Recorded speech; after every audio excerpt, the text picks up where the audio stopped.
ನೀವು ಉತ್ತರ ಕರ್ನಾಟಕದ ಅಭಿವೃದ್ಧಿ ವಿಚಾರದ ಬಗ್ಗೆ ಪ್ರಸ್ತಾಪ ಮಾಡಿದ್ದಕ್ಕೆ ನಾನೊಂದು ವಿಚಾರವನ್ನ ಇಲ್ಲಿ ಕೇಳಬೇಕಾಗುತ್ತೆ. ಉತ್ತರ ಕರ್ನಾಟಕದ ಅಭಿವೃದ್ಧಿಯ ವಿಚಾರವಾಗಿ ಸದನದಲ್ಲಿ ಎಷ್ಟು ಗಂಟೆಗಳ ಕಾಲ ಚರ್ಚೆ ಮಾಡಿದ್ರು ಅನ್ನುವಂಥದ್ದು ನಾವು ಗಮನಿಸಬೇಕಾಗುತ್ತೆ. ಬರೀ ಕುರ್ಚಿ ಕಿತ್ತಾಟದ ಬಗ್ಗೆಯೇ ಇಲ್ಲಿ ಬಿಜೆಪಿ ಕಾಂಗ್ರೆಸ್ ಸದಸ್ಯರು ಹೊಡೆದಾಡಿದ್ರು ಬಿಟ್ರೆ ಯಾರೂ ಕೂಡ ಮುತುವರ್ಜಿಯನ್ನು ವಹಿಸಿ ಉತ್ತರ ಕರ್ನಾಟಕದ ಅಭಿವೃದ್ಧಿಯ ಬಗ್ಗೆ ಮಾತಾಡಲಿಲ್ಲ.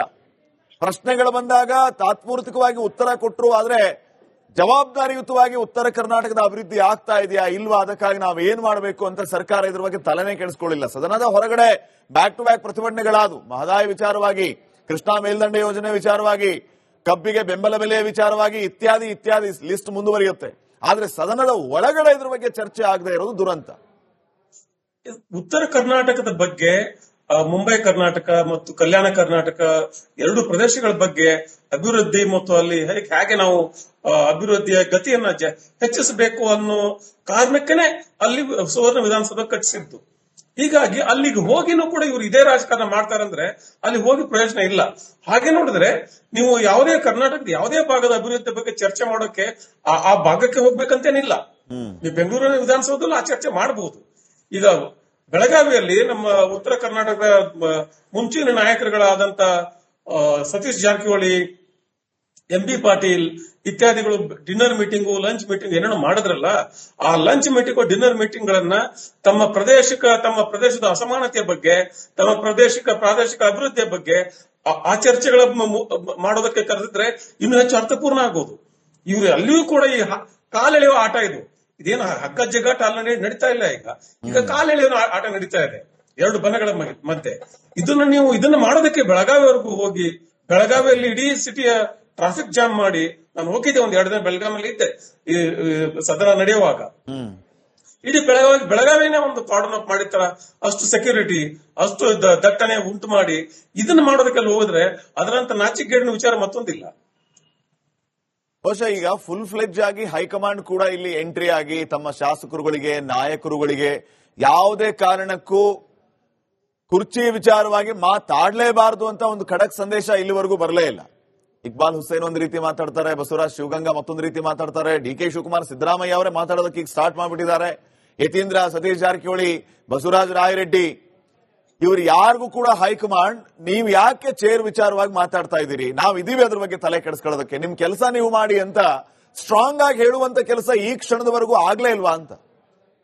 ಸ್ಟ್ರಾಂಗ್ ಆಗಿ ಹೇಳೋದಂದ್ರೆ ಹೇಗೆ ಶ್ರೀಪಾದ್? ಯಾಕಂದ್ರೆ ಈಗಾಗಲೇ ಖರ್ಗೆ ಅವರು ಹೇಳಿದ್ದಾರೆ, ಅನೇಕ ಉಸ್ತುವಾರಿ ನಾಯಕರುಗಳಿದಾರಲ್ಲ, ಹೇಳಿದ ಮೇಲೆಯೂ ಮಾತಾಡಿದ್ರೆ ಅಂತವ್ರ ವಿರುದ್ಧ ಕ್ರಮ ತಗೊಳ್ಳೋದು, ನೋಟಿಸ್ ಕೊಡೋದು, ಈ ರೀತಿ ಏನೂ ಆಗ್ತಾ ಇಲ್ಲ ಪಿಸಿಸಿ ಇಂದ. ಆ ಪರಿಸ್ಥಿತಿಯಲ್ಲಿ ಇದೆಯಾ ಕಾಂಗ್ರೆಸ್ ಹೈಕಮಾಂಡ್ ಶ್ರೀಪಾದ್? ಆ ಪರಿಸ್ಥಿತಿಯಲ್ಲಿ ಸ್ಟ್ರಾಂಗ್ ಆಗಿ ಆಕ್ಷನ್ ತೊಗೊಳಕ್ಕೆ ಸ್ಟ್ರಾಂಗ್ ಲೀಡರ್ಶಿಪ್ ಬೇಕಲ್ಲ. ಕಾಂಗ್ರೆಸ್ ಒಂದು 2 ದಶಕದ ಸಮಸ್ಯೆ ಅದು, ಈ ಇವತ್ತಿನ ಸಮಸ್ಯೆ ಅಲ್ಲ, 2 ದಶಕದ ಸಮಸ್ಯೆ. ಸ್ಟ್ರಾಂಗ್ ಲೀಡರ್ಶಿಪ್ ಇಲ್ಲ ಅನ್ನೋದು. ಅಲ್ಲಿ ಒಂದು ಹೈಕಮಾಂಡ್ ಅಂದ್ರೆ ಕಮಾಂಡ್ ಮಾಡುವಂತ ಒಬ್ಬ ನಾಯಕ ಇಲ್ಲ ಅಲ್ಲಿ. ಏನೇ ಯಾಕಂದ್ರೆ ಅದರಲ್ಲೂ ಬಿಹಾರ ಚುನಾವಣೆ ನಂತರ ತುಂಬಾ ದುರ್ಬಲ ಆಗಿದೆ ಕಾಂಗ್ರೆಸ್ ಹೈಕಮಾಂಡ್. ನಾವು ನೋಡಿದ್ದೇವೆ, ಚುನಾವಣೆ ನಡೆಯುವಾಗ್ಲೇನೆ ನಮ್ಮ ರಾಹುಲ್ ಗಾಂಧಿ ಅವರು ವಿದೇಶ ಪ್ರವಾಸಕ್ಕೆ ಹೋಗ್ತಾರೆ, ಆಮೇಲೆ ಸದನ ನಡೆಯುವಾಗ ಹೋಗ್ತಾರೆ, ಚುನಾವಣೆ ನಡೆಯುವಾಗ ಹೋಗ್ತಾರೆ. ಹೀಗಾಗಿ I don't know who is in charge. ಮೊದಲು ಪಕ್ಷಕ್ಕೆ ಯಾರು ಕ್ಯಾಪ್ಟನ್, ಯಾರು ಇಂಥವ್ರೆ ಕ್ಯಾಪ್ಟನ್, ಇಂಥವ್ರು ಆಗ್ಬೇಕಲ್ಲ. ಅದು ಖರ್ಗೆ ಅವ್ರು ಹೇಳ್ತಾರೆ ನಾವು ಪಾರ್ಟಿ ಹೈಕಮಾಂಡ್ ಹೇಳಿದಂಗೆ ಕೇಳ್ತೇವೆ, ಮತ್ತೆ ಖರ್ಗೆ ಬಿಟ್ಟು ಮತ್ತೆ ಹೈಕಮಾಂಡ್ ರೀ. ಹೀಗಿರುವಾಗ ಅಲ್ಲಿನ ಸ್ಪಷ್ಟತೆ, ಹೈಕಮಾಂಡ್ ಯಾವುದೇ ಒಂದು ಪಕ್ಷ ತಗೊಳ್ಳಿ, ಯಾವುದೋ ಒಂದು ಸಂಸ್ಥೆ ತಗೊಳ್ಳಿ, ನಮ್ಮ ಮೇಲು ಮಟ್ಟದ ನಾಯಕತ್ವದಲ್ಲಿ, ಮುಂಚಿನ ನಾಯಕತ್ವದಲ್ಲಿ ಸ್ಪಷ್ಟತೆ ಇಲ್ಲ ಅಂದ್ರೆ ಆ ಅಸ್ಪಷ್ಟತೆ ಕೆಳಮಟ್ಟದವರೆಗೂ ಅದು ಟ್ರಾನ್ಸ್ಫರ್ ಆಗ್ತಾ ಹೋಗ್ತದೆ. ಆ lack of clarity, uncertainty that transfers to the ground level. ಅದು ಹಾಗೆ ಆಗಿದೆ. ಈಗ ಹೈಕಮಾಂಡ್ ಅಲ್ಲಿ ಕ್ಲಾರಿಟಿ ಇಲ್ಲ, ಆದ್ದರಿಂದ ಕಾಂಗ್ರೆಸ್ ಸರ್ಕಾರದಲ್ಲಿ ಕ್ಲಾರಿಟಿ ಇಲ್ಲ, ಆದ್ದರಿಂದ ಕಾಂಗ್ರೆಸ್ ಶಾಸಕಾಂಗ ಪಕ್ಷದಲ್ಲಿ ಕ್ಲಾರಿಟಿ ಇಲ್ಲ, ಆದ್ದರಿಂದ ಕರ್ನಾಟಕ ಜನತೆಯ ಮಧ್ಯೆ ಕ್ಲಾರಿಟಿ ಇಲ್ಲ. ಹೀಗಿರುವಾಗ ಇದು ಹೀಗೆ ಮುಂದುವರೆದ್ರೆ ಇದೊಂದು ದೊಡ್ಡ ಕಲಸು ಮುಲೋಗರ ಒಂಥರ ಕಂಪ್ಲೀಟ್ ಕೇಯಾಸ್ ಆಗೋದೊಂದು ಬಾಕಿ ಈಗ ಅಷ್ಟೇ. ಬಹುಶಃ ಗಂಡ ಹೆಂಡತಿ ಮಧ್ಯೆ ಕೂಸು ಬಡವಾಯಿತು ಅನ್ನೋ ರೀತಿ ಕುರ್ಚಿ ಕಿತ್ತಾಟದ ಮಧ್ಯೆ ಕರ್ನಾಟಕ ಬಡವಾಗ್ತಿದೆ ಅನ್ನೋದನ್ನ ನೀವು ಒಪ್ಕೋಬಹುದಾ? ಹೀಗೆ ಮುಂದುವರೆದ್ರೆ ಕರ್ನಾಟಕದ ಜನತೆಗೆ ನಾವು ಯಾಕಾದ್ರೂ ಇವರಿಗೆ ವೋಟ್ ಹಾಕಿದಪ್ಪ ಅನ್ನೋ ಜಿಗುಪ್ಸೆ ಬಂದ್ರು ಬಂದಿತ್ತು. ಇವ್ರಿಗೆ ಯಾಕಾದ್ರೂ ನಾವು ಇಷ್ಟು ಸಂಖ್ಯೆಗಳು ಕೊಟ್ಟು ಹಾಕಿದ್ವಪ್ಪ ನಾವು ಅನ್ನೋ ಒಂದು ಬೇಜಾರು ಜಿಗುಪ್ಸೆ ಹುಟ್ಟಿ ಬಿಟ್ರೆ ಅದನ್ನ ತೊಡೆಯೋದು ಬಹಳ ಕಷ್ಟ ಕಾಂಗ್ರೆಸ್ಗೆ. ಯಾಕಂದ್ರೆ ತುಂಬಾ ದಿನಗಳ ನಂತರ ಇಷ್ಟು ಈ ತರದ ಸಂಖ್ಯೆ ಬಂದಿದೆ ಅವ್ರಿಗೆ, ಬಹಳ ದಿನಗಳ ನಂತರ. ಹೀಗಿರುವಾಗ ಇದನ್ನ ಸದುಪಯೋಗ ಪಡಿಸಿಕೊಂಡು ಸರಿಯಾಗಿ ಒಂದು ಸರ್ಕಾರ ಕೊಟ್ಟು ಶಿಸ್ತುಬದ್ಧವಾಗಿ ರಾಜಕೀಯವಾಗಿ ಆಗ್ಲಿ, ಪಕ್ಷದ ಮಟ್ಟದಲ್ಲೇ ಆಗ್ಲಿ, ಸಂಘಟನೆ ಮಟ್ಟದಲ್ಲೇ ಆಗ್ಲಿ ಆ ಒಂದು ಹೊಸ ಶಿಸ್ತನ್ನ, ಹೊಸ ಶಕ್ತಿಯನ್ನು ತುಂಬದೆ ಹೋದ್ರೆ ಇದು ವ್ಯರ್ಥ. ಕರ್ನಾಟಕದ ಮಹಾಜನತೆಯ ಮ್ಯಾಂಡೇಟ್ ಏನಿದೆ ವ್ಯರ್ಥ ಆಗ್ತದೆ. ಅದನ್ನ ಪೋಲು ಮಾಡದೇ ಇರುವಂತ ಜವಾಬ್ದಾರಿ ಕಾಂಗ್ರೆಸ್ ಪಕ್ಷದ ಮೇಲಿದೆ, ಕಾಂಗ್ರೆಸ್ ಹೈಕಮಾಂಡ್ ಮೇಲಿದೆ. ನೋಡೋಣ ಇನ್ನೊಂದು 2-3 ವಾರದಲ್ಲಿ ಏನ್ ಆಗ್ತದೆ ಹೇಳಿ. ನಾನು ಅವಾಗ ಹೇಳ್ತಾನೆ ಇದ್ದೇನೆ, ಇದು ಸಿನಿಮಾ ಅಲ್ಲ, ಇದು ಒಂದು ಎಪಿಸೋಡಿಕ್ ಡ್ರಾಮಾ ಅಂತ, ಸೀರಿಯಲ್ ಇದು. ಮುಂದಿನ ಸರಣಿಯಲ್ಲಿ ಏನಾಗುತ್ತೆ ನೋಡೋಣ ಈ ಧಾರಾವಾಹಿಯಲ್ಲಿ. ನೀವು ಉತ್ತರ ಕರ್ನಾಟಕದ ಅಭಿವೃದ್ಧಿ ವಿಚಾರದ ಬಗ್ಗೆ ಪ್ರಸ್ತಾಪ ಮಾಡಿದ್ದಕ್ಕೆ ನಾನೊಂದು ವಿಚಾರವನ್ನ ಇಲ್ಲಿ ಕೇಳಬೇಕಾಗುತ್ತೆ. ಉತ್ತರ ಕರ್ನಾಟಕದ ಅಭಿವೃದ್ಧಿಯ ವಿಚಾರವಾಗಿ ಸದನದಲ್ಲಿ ಎಷ್ಟು ಗಂಟೆಗಳ ಕಾಲ ಚರ್ಚೆ ಮಾಡಿದ್ರು ಅನ್ನುವಂಥದ್ದು ನಾವು ಗಮನಿಸಬೇಕಾಗುತ್ತೆ. ಬರೀ ಕುರ್ಚಿ ಕಿತ್ತಾಟದ ಬಗ್ಗೆಯೇ ಇಲ್ಲಿ ಬಿಜೆಪಿ ಕಾಂಗ್ರೆಸ್ ಸದಸ್ಯರು ಹೊಡೆದಾಡಿದ್ರು ಬಿಟ್ರೆ ಯಾರೂ ಕೂಡ ಮುತುವರ್ಜಿಯನ್ನ ವಹಿಸಿ ಉತ್ತರ ಕರ್ನಾಟಕದ ಅಭಿವೃದ್ಧಿಯ ಬಗ್ಗೆ ಮಾತಾಡಲಿಲ್ಲ. ಪ್ರಶ್ನೆಗಳು ಬಂದಾಗ ತಾತ್ಪೂರ್ತಿಕವಾಗಿ ಉತ್ತರ ಕೊಟ್ಟರು, ಆದ್ರೆ ಜವಾಬ್ದಾರಿಯುತವಾಗಿ ಉತ್ತರ ಕರ್ನಾಟಕದ ಅಭಿವೃದ್ಧಿ ಆಗ್ತಾ ಇದೆಯಾ ಇಲ್ವಾ, ಅದಕ್ಕಾಗಿ ನಾವು ಏನ್ ಮಾಡಬೇಕು ಅಂತ ಸರ್ಕಾರ ಇದ್ರ ಬಗ್ಗೆ ತಲೆನೇ ಕೆಡಿಸ್ಕೊಳ್ಳಿಲ್ಲ. ಸದನದ ಹೊರಗಡೆ ಬ್ಯಾಕ್ ಟು ಬ್ಯಾಕ್ ಪ್ರತಿಭಟನೆಗಳಾದವು. ಮಹದಾಯಿ ವಿಚಾರವಾಗಿ, ಕೃಷ್ಣಾ ಮೇಲ್ದಂಡೆ ಯೋಜನೆ ವಿಚಾರವಾಗಿ, ಕಬ್ಬಿಗೆ ಬೆಂಬಲ ಬೆಲೆಯ ವಿಚಾರವಾಗಿ, ಇತ್ಯಾದಿ ಇತ್ಯಾದಿ ಲಿಸ್ಟ್ ಮುಂದುವರಿಯುತ್ತೆ. ಆದ್ರೆ ಸದನದ ಒಳಗಡೆ ಇದ್ರ ಬಗ್ಗೆ ಚರ್ಚೆ ಆಗದೆ ಇರೋದು ದುರಂತ. ಉತ್ತರ ಕರ್ನಾಟಕದ ಬಗ್ಗೆ, ಮುಂಬೈ ಕರ್ನಾಟಕ ಮತ್ತು ಕಲ್ಯಾಣ ಕರ್ನಾಟಕ ಎರಡು ಪ್ರದೇಶಗಳ ಬಗ್ಗೆ ಅಭಿವೃದ್ಧಿ ಮತ್ತು ಅಲ್ಲಿ ಹೇಗೆ ನಾವು ಅಭಿವೃದ್ಧಿಯ ಗತಿಯನ್ನ ಹೆಚ್ಚಿಸಬೇಕು ಅನ್ನೋ ಕಾರಣಕ್ಕೇನೆ ಅಲ್ಲಿ ಸುವರ್ಣ ವಿಧಾನಸಭೆ ಕಟ್ಟಿಸಿದ್ದು. ಹೀಗಾಗಿ ಅಲ್ಲಿಗೆ ಹೋಗಿನೂ ಕೂಡ ಇವರು ಇದೇ ರಾಜಕಾರಣ ಮಾಡ್ತಾರಂದ್ರೆ ಅಲ್ಲಿ ಹೋಗಿ ಪ್ರಯೋಜನ ಇಲ್ಲ. ಹಾಗೆ ನೋಡಿದ್ರೆ ನೀವು ಯಾವುದೇ ಕರ್ನಾಟಕದ ಯಾವುದೇ ಭಾಗದ ಅಭಿವೃದ್ಧಿ ಬಗ್ಗೆ ಚರ್ಚೆ ಮಾಡೋಕೆ ಆ ಭಾಗಕ್ಕೆ ಹೋಗ್ಬೇಕಂತೇನಿಲ್ಲ. ನೀವು ಬೆಂಗಳೂರಿನ ವಿಧಾನಸೌಧದಲ್ಲಿ ಆ ಚರ್ಚೆ ಮಾಡಬಹುದು. ಈಗ ಬೆಳಗಾವಿಯಲ್ಲಿ ನಮ್ಮ ಉತ್ತರ ಕರ್ನಾಟಕದ ಮುಂಚಿನ ನಾಯಕರುಗಳಾದಂತ ಸತೀಶ್ ಜಾರಕಿಹೊಳಿ, ಎಂ.ಬಿ. ಪಾಟೀಲ್ ಇತ್ಯಾದಿಗಳು ಡಿನ್ನರ್ ಮೀಟಿಂಗು, ಲಂಚ್ ಮೀಟಿಂಗ್ ಏನೇನೋ ಮಾಡಿದ್ರಲ್ಲ, ಆ ಲಂಚ್ ಮೀಟಿಂಗ್, ಡಿನ್ನರ್ ಮೀಟಿಂಗ್ ಗಳನ್ನ ತಮ್ಮ ಪ್ರದೇಶದ ಅಸಮಾನತೆಯ ಬಗ್ಗೆ, ತಮ್ಮ ಪ್ರಾದೇಶಿಕ ಅಭಿವೃದ್ಧಿಯ ಬಗ್ಗೆ ಆ ಚರ್ಚೆಗಳ ಮಾಡೋದಕ್ಕೆ ಕರೆದಿದ್ರೆ ಇನ್ನೂ ಹೆಚ್ಚು ಅರ್ಥಪೂರ್ಣ ಆಗೋದು. ಇವರು ಅಲ್ಲಿಯೂ ಕೂಡ ಈ ಕಾಲೆಳೆಯುವ ಆಟ ಇದು. ಇದೇನು ಹಗ್ಗ ಜಗ್ಗಾಟ ಅಲ್ಲಿ ನಡೀತಾ ಇಲ್ಲ. ಈಗ ಕಾಲೆಳೆಯುವ ಆಟ ನಡೀತಾ ಇದೆ ಎರಡು ಬಣಗಳ ಮಧ್ಯೆ. ಇದನ್ನ ಮಾಡೋದಕ್ಕೆ ಬೆಳಗಾವಿವರೆಗೂ ಹೋಗಿ, ಬೆಳಗಾವಿಯಲ್ಲಿ ಇಡೀ ಸಿಟಿಯ ಟ್ರಾಫಿಕ್ ಜಾಮ್ ಮಾಡಿ, ನಾನು ಹೋಗಿದ್ದೆ 1-2 ದಿನ ಬೆಳಗಾವಿಯಲ್ಲಿ ಇದ್ದೆ ಈ ಸದನ ನಡೆಯುವಾಗ. ಇಡೀ ಬೆಳಗಾವಿನೇ ಒಂದು ಕಾರ್ಡನ್ ಅಪ್ ಮಾಡಿರ್ತಾರ, ಅಷ್ಟು ಸೆಕ್ಯೂರಿಟಿ, ಅಷ್ಟು ದಟ್ಟಣೆ ಉಂಟು ಮಾಡಿ ಇದನ್ನ ಮಾಡೋದಕ್ಕೆಲ್ಲ ಹೋದ್ರೆ ಅದರಂತ ನಾಚಿಕೆಗೇಡಿನ ವಿಚಾರ ಮತ್ತೊಂದಿಲ್ಲ.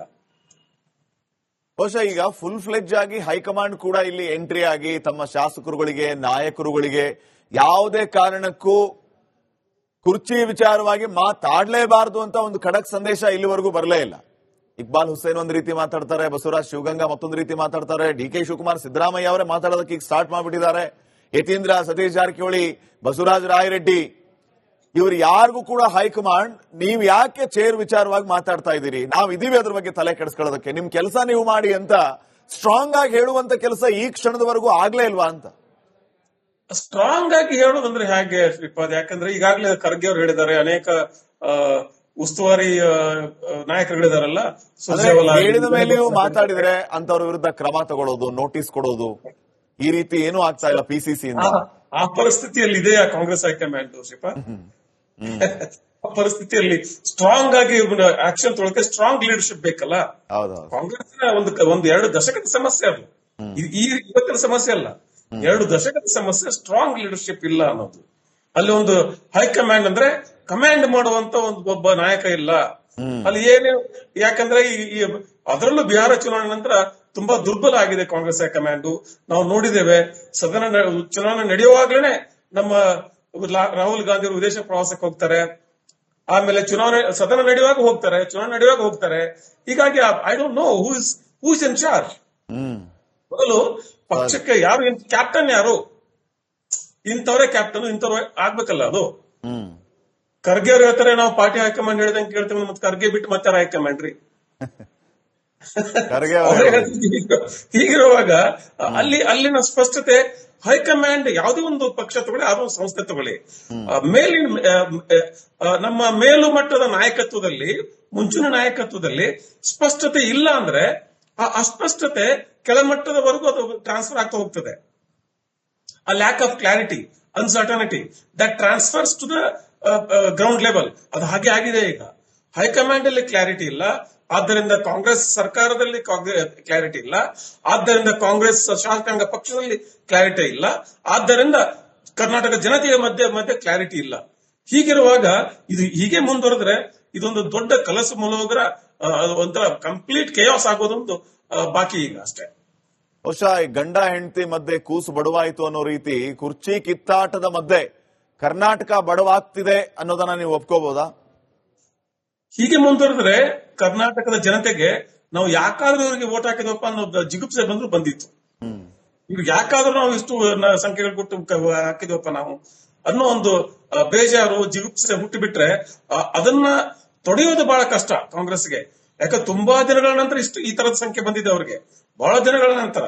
ಹೀಗಿರುವಾಗ ಇದನ್ನು ಸದುಪಯೋಗ ಪಡಿಸಿಕೊಂಡು ಸರಿಯಾಗಿ ಒಂದು ಸರ್ಕಾರ ಕೊಟ್ಟು ಶಿಸ್ತುಬದ್ಧವಾಗಿ ರಾಜಕೀಯವಾಗಿ ಆಗ್ಲಿ, ಪಕ್ಷದ ಮಟ್ಟದಲ್ಲೇ ಆಗ್ಲಿ, ಸಂಘಟನೆ ಮಟ್ಟದಲ್ಲೇ ಆಗ್ಲಿ ಆ ಒಂದು ಹೊಸ ಶಿಸ್ತನ್ನ, ಹೊಸ ಶಕ್ತಿಯನ್ನು ತುಂಬದೆ ಹೋದ್ರೆ ಇದು ವ್ಯರ್ಥ. ಕರ್ನಾಟಕದ ಮಹಾಜನತೆಯ ಮ್ಯಾಂಡೇಟ್ ಏನಿದೆ ವ್ಯರ್ಥ ಆಗ್ತದೆ. ಅದನ್ನ ಪೋಲು ಮಾಡದೇ ಇರುವಂತ ಜವಾಬ್ದಾರಿ ಕಾಂಗ್ರೆಸ್ ಪಕ್ಷದ ಮೇಲಿದೆ, ಕಾಂಗ್ರೆಸ್ ಹೈಕಮಾಂಡ್ ಮೇಲಿದೆ. ನೋಡೋಣ ಇನ್ನೊಂದು 2-3 ವಾರದಲ್ಲಿ ಏನ್ ಆಗ್ತದೆ ಹೇಳಿ. ನಾನು ಅವಾಗ ಹೇಳ್ತಾನೆ ಇದ್ದೇನೆ, ಇದು ಸಿನಿಮಾ ಅಲ್ಲ, ಇದು ಒಂದು ಎಪಿಸೋಡಿಕ್ ಡ್ರಾಮಾ ಅಂತ, ಸೀರಿಯಲ್ ಇದು. ಮುಂದಿನ ಸರಣಿಯಲ್ಲಿ ಏನಾಗುತ್ತೆ ನೋಡೋಣ ಈ ಧಾರಾವಾಹಿಯಲ್ಲಿ.